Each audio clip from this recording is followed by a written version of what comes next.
তুমি সুন্দর, তাই চেয়ে থাকি প্রিয়, সে কি মোর অপরাধ?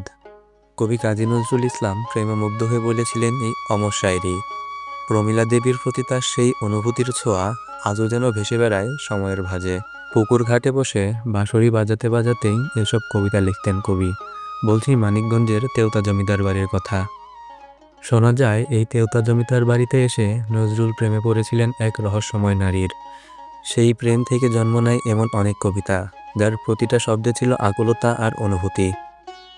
ব্রিটিশ আমলে গড়ে ওঠা এই জমিদার বাড়ি ছিল ক্ষমতা, ঐশ্বর্য আর সংস্কৃতির কেন্দ্র।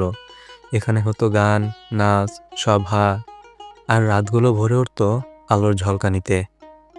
কিন্তু সময় বদলায়, আর সেই প্রাসাদ নীরব, ভাঙা দেওয়াল, খালি বারান্দা। তবুও মনে হয় কেউ যেন এখনো হেঁটে যায় এখানে।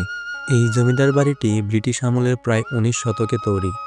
তেওতা এলাকার জমিদার পরিবার এখানে বসবাস করতেন। তখনই বাড়িটি ছিল প্রশাসন, বিচার ও সামাজিক কর্মকাণ্ডের কেন্দ্র। এই জমিদার বাড়িটিতে রয়েছে ইউরোপীয় ও উপমহাদেশীয় মিশ্র ডিজাইন। বড় বড় কক্ষ, লম্বা দালান, লাল ইটের দালান ও নকশা করা দেওয়াল, বিশাল আঙিনা ও পুকুর, আলাদা আলাদা ভবন যেমন বসবাসের অংশ, দফতর এবং অতিথিশালা। জমিদার বাড়িটি এখন অনেকটাই ধ্বংসপ্রায়। কিছু অংশ ভেঙে গেছে, কিছু অংশ দাঁড়িয়ে আছে, কিন্তু জায়গাটা এখনো জনপ্রিয়। তেওতা জমিদার বাড়িটি এটা শুধু ইট পাথরের দালান না, এটা প্রেম, ইতিহাস আর রহস্যের এক জীবন্ত গল্প, যা এখনো শেষ হয়নি।